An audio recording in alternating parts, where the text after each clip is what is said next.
Good morning प्यारे student. आज का हमारा टॉपिक है विषय अर्थशास्त्र का सूक्ष्म अर्थशास्त्र क्या है। सूक्ष्म अर्थशास्त्र क्या है या माइक्रो इकोनॉमिक्स किसे कहते हैं। माइक्रो इकोनॉमिक्स किसे कहते हैं। प्यारे स्टूडेंट, आज बहुत ही आसान शब्दों में मैं आपको इसका अर्थ बताऊंगा। वीडियो पूरा देखना है, ध्यान से देखना है। व्यक्तिगत आर्थिक इकाइयों का अध्ययन सूक्ष्म अर्थशास्त्र कहलाता है।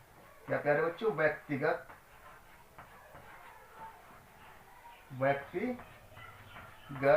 आर्थिक इकाइयों का अध्ययन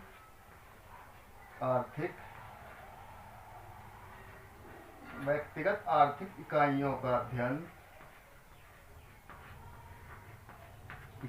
का अध्ययन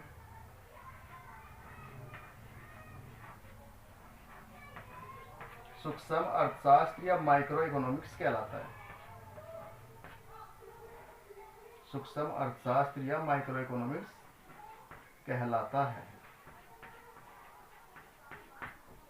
तो डेफिनेशन है इसकी सूक्ष्म अर्थशास्त्र की।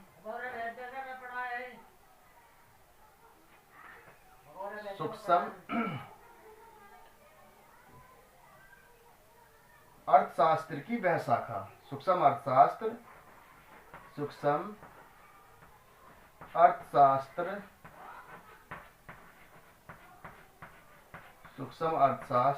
अर्थशास्त्र की वह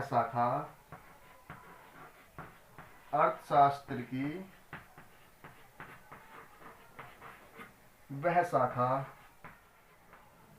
तो प्यारे बच्चों, सूक्ष्म अर्थशास्त्र की वह शाखा जिसके अंतर्गत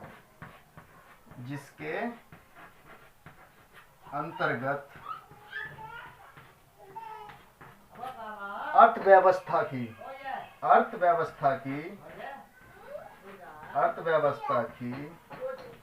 छोटी छोटी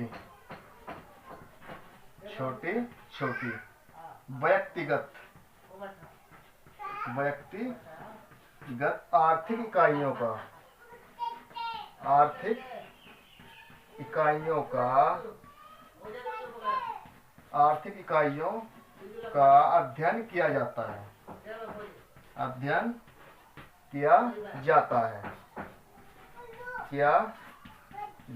है। सूक्ष्म अर्थशास्त्र कहलाता है। सूक्ष्म अर्थशास्त्र कहलाता है। तो प्यारे बच्चों, सूक्ष्म अर्थशास्त्र का अर्थ एवं परिभाषा क्या हुई। व्यक्तिगत आर्थिक इकाइयों का अध्ययन सूक्ष्म अर्थशास्त्र है। सूक्ष्म अर्थशास्त्र की वह शाखा है जिसके अंतर्गत अर्थव्यवस्था की छोटी छोटी व्यक्तिगत आर्थिक इकाइयों का अध्ययन किया जाता है। सूक्ष्म अर्थशास्त्र कहलाता है। तो प्यारे बच्चों, सूक्ष्म अर्थशास्त्र का प्रतिपादक किसने किया। तो सर रेगनर फ्रिश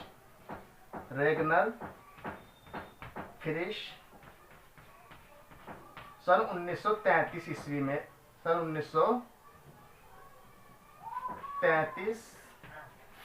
में रेगनर फ्रिश ने इसका प्रतिपादन किया। तो प्यारे बच्चों, आपके समझ में आया होगा कि सूक्ष्म अर्थशास्त्र क्या होता है। अब देखते हैं हम सूक्ष्म अर्थशास्त्र की विशेषताएं। तो भाई 3 विशेषताएं हैं इसकी, बहुत वेरी इंपॉर्टेंट विशेषताएं। सूक्ष्म अर्थशास्त्र की 3 वेरी इंपॉर्टेंट विशेषताएं। नंबर 1, व्यक्तिगत इकाइयों का अध्ययन।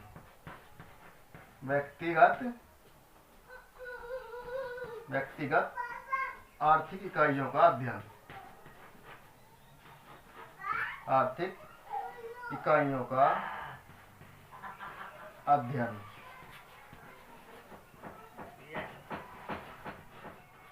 तो प्यारे बच्चों, नंबर 2 है छोटे छोटे चरों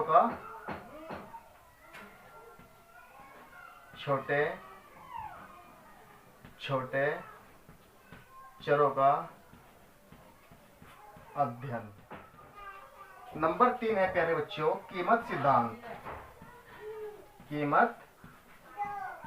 सिद्धांत। तो प्यारे बच्चों, सूक्ष्म अर्थशास्त्र की विशेषता व्यक्तिगत आर्थिक इकाइयों का अध्ययन, छोटे छोटे चरों का अध्ययन, कीमत सिद्धांत।